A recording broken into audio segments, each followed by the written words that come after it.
Mesdames et messieurs, bonsoir et merci d'être au rendez-vous de cette session d'information sur Canal 3 Bénin.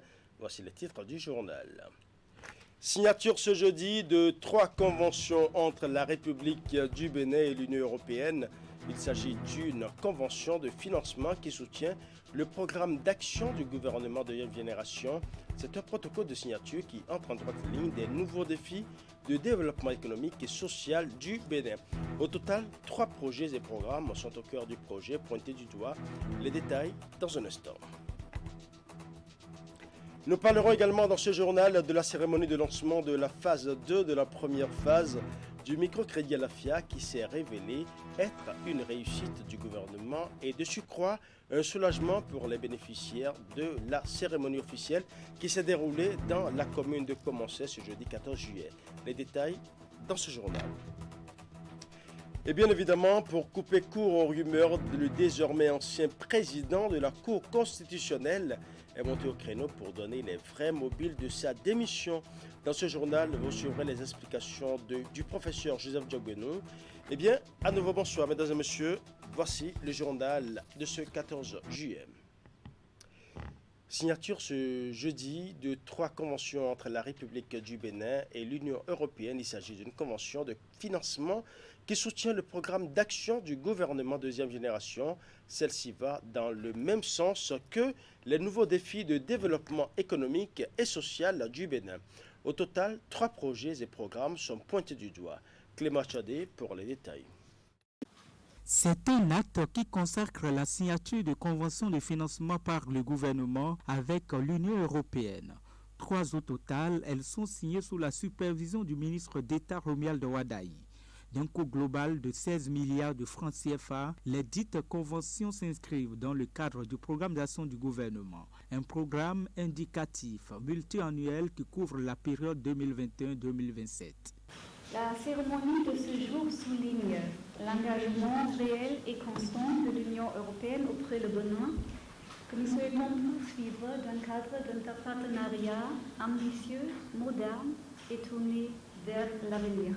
Comme vous le savez, Monsieur le ministre d'État, l'Union européenne travaille étroitement avec les États membres et les institutions financières européennes suivant l'approche Équipe Europe, comme moyen de renforcer la coordination, la cohérence et la complémentarité. Laissez-moi conclure en soulignant notre ferme intention de continuer à vous accompagner dans vos ambitions de modernisation que vous portez avec une diversification de l'économie, mais sans oublier des interventions dans le domaine du développement des bases qui aident à préserver la paix et la stabilité sociale au Bénin. Aux côtés de l'Agentier national, les ministres Dona Jean-Claude Roussou de l'énergie et Modeste Kérékou en charge des PME. Si dans le domaine de l'entrepreneuriat, le programme vise à contribuer à la création et au développement des micro, petites et moyennes entreprises inclusives, dans le domaine de l'énergie, les projets issus du programme visent à contribuer à l'augmentation du taux d'accès à l'énergie propre et en milieu rural. Et pour les 3 membres du gouvernement, c'est une avancée importante dans la mise en œuvre du PAG2. Nous avons foi que cet important projet nous aidera à accompagner convenablement et à structurer une masse critique de petites et moyennes entreprises fortes, viables et innovantes dans notre pays. Dans le secteur de l'énergie, il ne fait plus aucun doute de la volonté et la détermination du gouvernement à faire en sorte que ce secteur éminemment stratégique puisse jouer son rôle de socle de développement socio-économique de notre pays, comme dans tout pays dans le monde, mais particulièrement au niveau des énergies renouvelables. Au-delà de l'entrepreneuriat et de l'énergie, cette convention entre le Bénin et l'Union européenne va aussi appuyer la gestion de la réserve de biosphère du delta du Mono et au développement de l'aire marine protégée. La signature de ce jour vient non seulement confirmer la qualité de la coopération entre les 2 partenaires, mais aussi et surtout la crédibilité des politiques publiques mises en œuvre par le gouvernement. Et justement, contre la flambée des prix, le gouvernement a pris des mesures diverses. Parmi celles-ci, l'arrêté du 17 juin dernier fixant le prix de cession du ciment dans l'ensemble des communes du Bénin.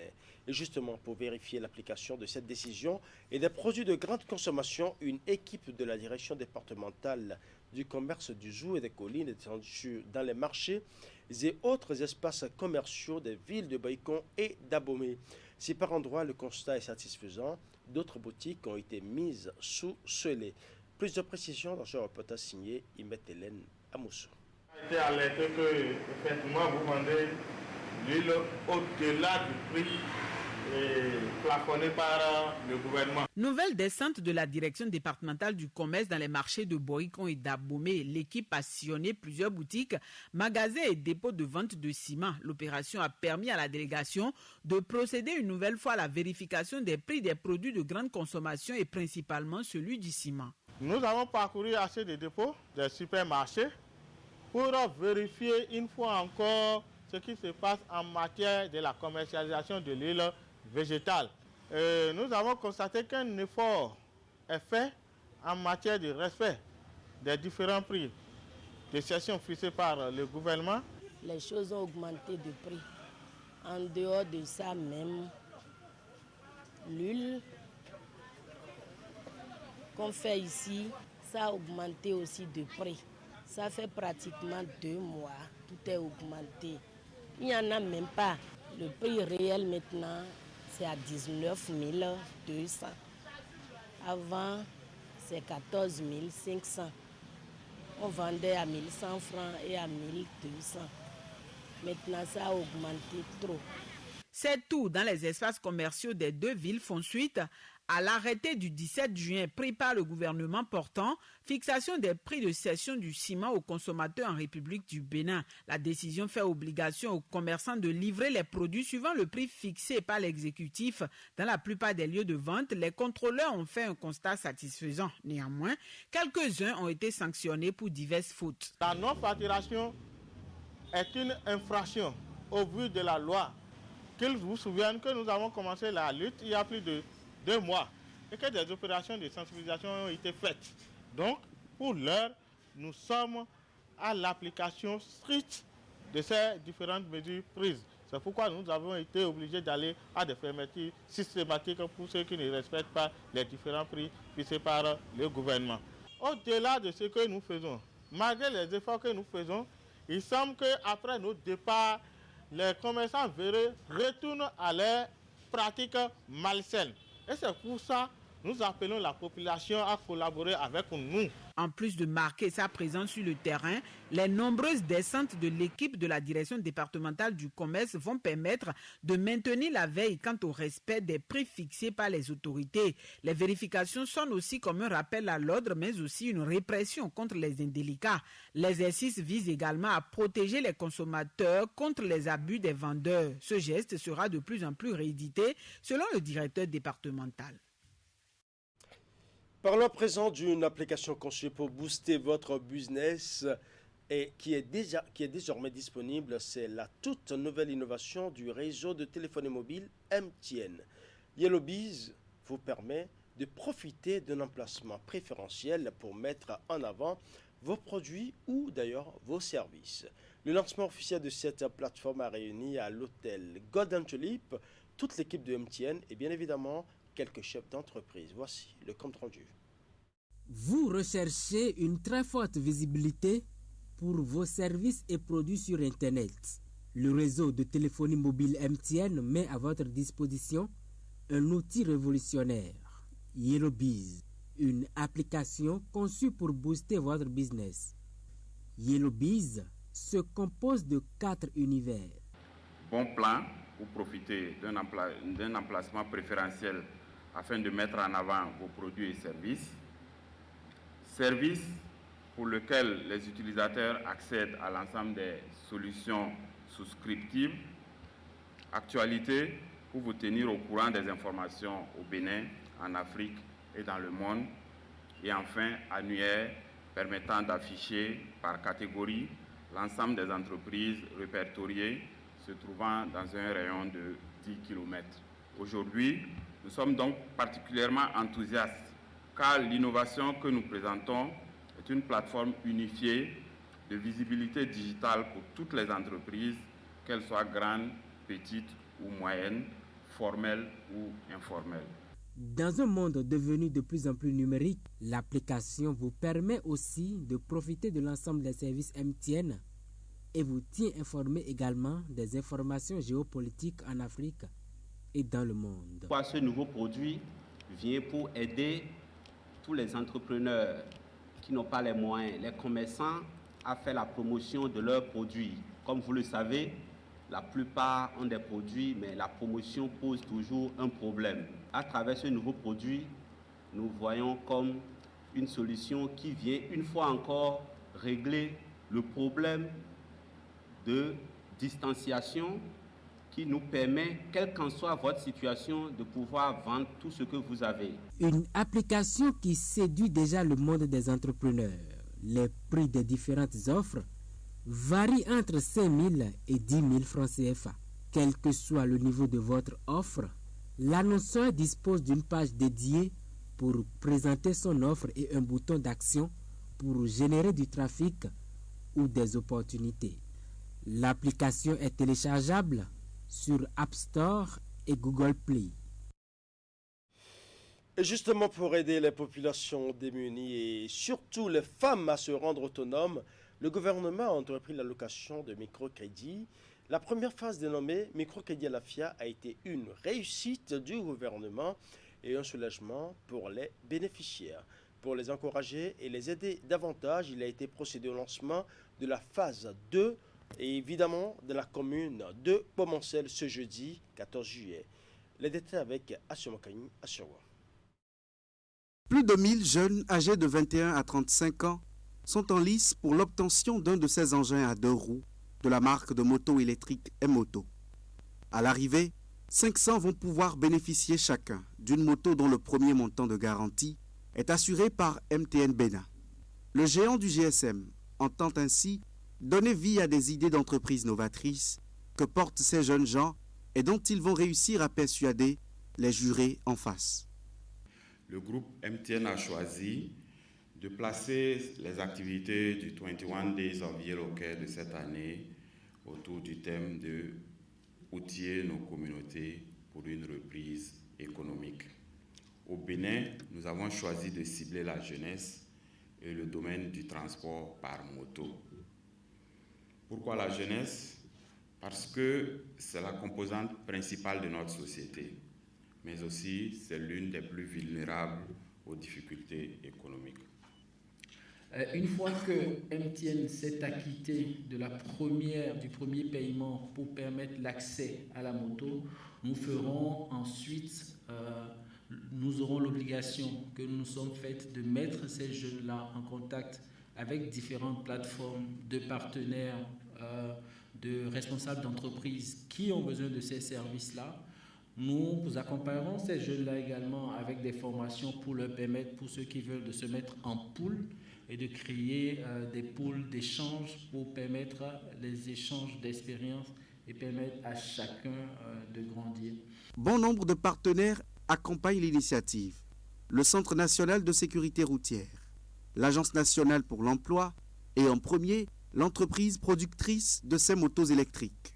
Nous proposons des paiements en fonction du modèle des paiements qui vont de 999 francs par jour. C'est pour donner la possibilité à tous les Béninois, comme on dit. C'est ce qui justifie notre présence aux côtés de MTN aujourd'hui qui offre 500 motos à 500 jeunes entrepreneurs béninois.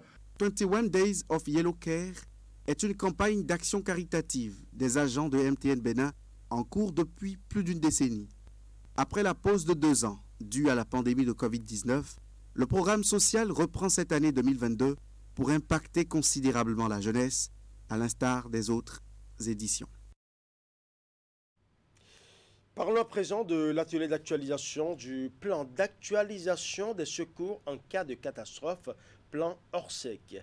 Les participants aux assises sont venus de l'ensemble du territoire national, autorités diverses et acteurs des diverses structures concernées par les structures et la protection des populations en temps de crise se sont retrouvés à Boycon pendant 2 jours. Ces derniers ont eu à revisiter les politiques et autres stratégies utilisées juste là Et les travaux ont aussi consisté à apporter les modifications pour mieux adapter aux défis et enjeux.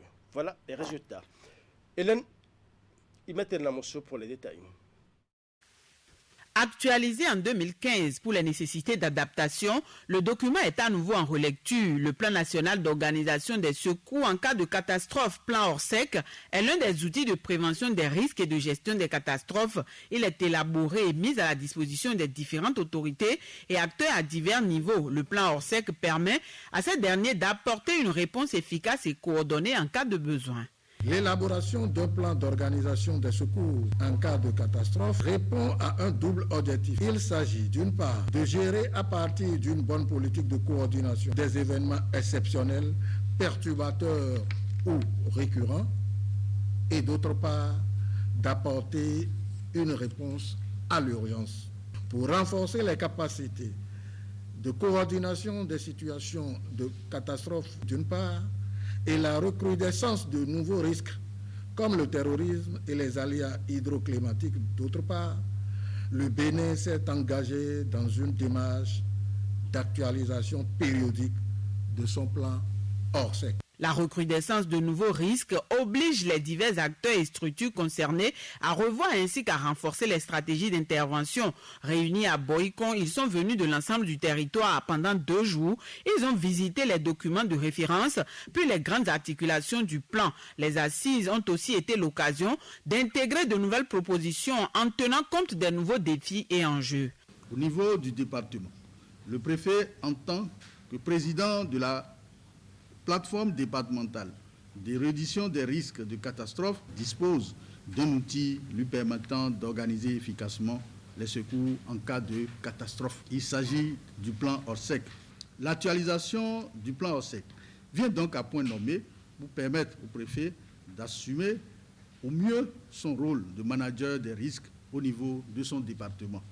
On est très fiers d'avoir aidé au maximum de nos compétences, on va dire, de nos possibilités, l'actualisation du plan Orsec et de voir qu'il y a un aboutissement. Et nous allons continuer à vous aider. Je reste persuadé qu'à la fin de cet atelier, la mise en synergie des résultats des travaux conduits par les experts que vous êtes permettra de mettre à jour le plan Orsec afin qu'il soit à la hauteur des attentes en matière de protection civile au Bénin. Les présents travaux d'actualisation du plan Orsec interviennent dans le cadre du programme d'appui à l'opérationnalisation de la police républicaine dans son volet gestion des crises. Ils sont conduits par l'Agence nationale de protection civile en collaboration avec les autres structures techniques de protection. Dans cette démarche, le groupe a bénéficié de l'appui technique et financier de l'Union européenne ainsi que de l'Agence belge du développement, ENABEL. Le laboratoire pharmaceutique d'Afra Pharma célèbre ses 25 ans d'activité. Depuis plusieurs décennies, la firme propose des solutions de qualité pour une meilleure prise en charge des malades ainsi que pour le personnel soignant. Dans le cadre des festivités, de nombreuses activités ont été organisées, dont certaines sont des actions sociales. Ainsi, la maternité de Umbega de la commune de Djidja et le centre médico-social de garnison de Parakou ont été rénovés par le partenaire. Les travaux ont pris en compte la réfection et la rénovation de plusieurs locaux dans les salles de consultation de soins. Imetel Lamosso pour plus de précisions. Vieux de plusieurs décennies, le bâtiment était complètement délabré. Il a été remis en état grâce à Dafra Pharma. Les salles d'accouchement, de garde, de consultation et d'hospitalisation ont été rénovées. Les travaux ont aussi pris en compte la réfection du plafond, la peinture et autres. La réhabilitation de la maternité de Umbega dans la commune de Djidja est le fruit du partenariat entre le centre et le laboratoire pharmaceutique. C'est une grande joie pour nous, pour le choix qui a été porté sur d'abord la commune et le centre de santé de Mbega, qui est un centre vraiment vieux. À travers cette réflexion, nous pensons quand même que la fréquentation sera améliorée. Et aussi, les enfants seront nés dans de bonnes ambiances, dans un entourage vraiment idéal. Donc, je remercie très sincèrement l'équipe de Dafra Pharma. Notre choix s'est porté sur Mbega compte tenu de... Vu son état de délabrement, ce n'était vraiment pas agréable. Il y avait des endroits où, quand il pleut, L'eau coulait, le plafond était complètement gâté. Et vous convenez avec moi que ces partenaires ont droit d'être dans un milieu quand même assaini, un milieu agréable. Et les patients aussi, nos populations malades qui viennent au centre de santé, doivent se retrouver quand même dans des cadres attrayants, ce qui constitue déjà un début de soulagement, un début de guérison pour ces patients. Depuis des années, la firme met à la disposition des populations et du personnel soignant des solutions de qualité pour une meilleure prise en charge. Pour commémorer ses 25 ans, le partenaire a organisé une série d'activités dont certaines à caractère social, comme à Ngbega. Le centre médico-social Garnison de Parakou a également bénéficié de l'appui de Dafra Pharma. Les salles de consultation, de soins et d'attente ont été rénovées. Le CMS reçoit aussi bien les civils que les militaires. Donc recevoir les patients dans un cadre agréable, c'est toujours bien. Donc pour cela, nous vous remercions. Nous sommes sûrs que la collaboration va continuer, elle sera meilleure que les années antérieures. C'est au vu de tout ce que vous faites avec nous que nous avons choisi d'aller jusque-là. Recevez toutes nos gratitudes. Merci pour tout ce que vous faites avec Dafra Pharma et nous espérons que cette collaboration, ça va durer. Ce n'est pas la fin. Nous sommes toujours ensemble et nous pouvons faire beaucoup de choses. En milieu urbain, comme dans les localités reculées, Dafra Pharma est présent et compte davantage à améliorer ses prestations. Ces actions réalisées à Parakou puis à Ngbega visent à offrir un cadre de travail attrayant ainsi que de meilleures conditions au personnel soignant. Les travaux effectués vont également contribuer à l'augmentation du taux de fréquentation de ces différents centres. Dans les diverses interventions, de nombreuses autres doléances ont été formulées. La firme pharmaceutique et bien d'autres bonnes volontés sont attendues pour apporter des solutions. Il y va du bien-être des populations, notamment celles des zones reculées, en vue de les amener à se sentir pleinement béninois. 24 heures après sa démission de la présidence de la Cour constitutionnelle, Joseph Djogbenou rend public les raisons de cet acte.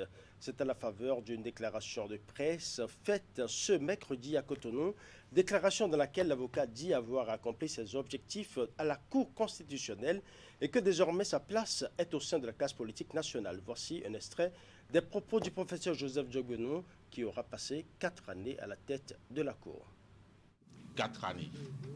Je voudrais, à l'entame de cette déclaration, réitérer ma reconnaissance et ma gratitude à celles et ceux, en ce moment, dans ces conditions et circonstances si difficiles, on peut considérer que je pouvais le faire, et donc en particulier la 7e législature en son bureau, le bureau de l'Assemblée. Mais dans la vie, ce ne sont pas des positions qui comptent. Dans la vie, ce sont les objectifs qui comptent. Et les objectifs dans une société démocratique, dans un État en construction, sont essentiellement politiques. Ce renoncement à l'action politique auquel j'ai dû me soumettre m'a permis de comprendre que le travail véritable est sur le chantier, qu'il est nécessaire, alors que les objectifs majeurs au sein de la Cour constitutionnelle me paraissent être accomplis, réalisés, il est nécessaire de redevenir comme un simple ouvrier auprès du chantier politique, qu'il est nécessaire de renouveler l'engagement politique, qu'il est nécessaire de retrouver sa famille politique. Et la mienne, c'est l'Union progressiste. Je voudrais donc très formellement et très publiquement vous inviter à comprendre que cette décision est nécessitée par l'appel à la fois de ma conscience, mais également de ce qui résulte de l'analyse de la situation politique qu'à titre personnel j'ai pu faire, et de considérer que j'ai souhaité reprendre l'engagement politique là où je l'avais laissé et de redevenir un ouvrier sur le chantier, un militant à la base.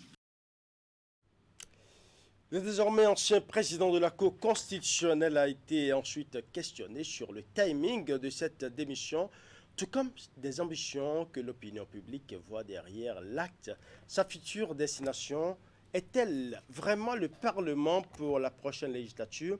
Et plus loin, Joseph Diogbenou vise-t-il le Perchois? Voici sa réponse.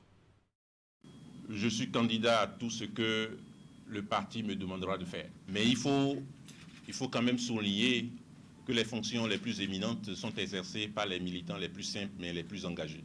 Je suis intéressé par la contribution au niveau des organes politiques du parti, au niveau du parti, à faire en sorte que ces choix, quoique difficiles, soient faits dans l'intérêt du Bénin.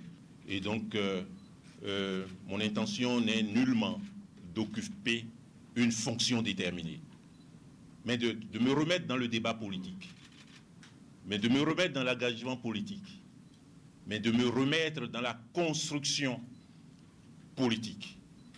Beaucoup de choses sont encore à faire et il me paraît nécessaire, je revendique la qualité d'un intellectuel engagé, il paraît nécessaire de renoncer au confort institutionnel et de se remettre en chemin en parcourant les monts et vallées, les villages et les villes, les quartiers, les arrondissements, et faire en sorte que nos compatriotes comprennent mieux ce que, au plan politique, on leur offre et qu'ils participent mieux à la réalisation de cette offre politique. Voilà, ce sera tout pour ce journal. Merci pour votre aimable attention. Bonne soirée chez vous.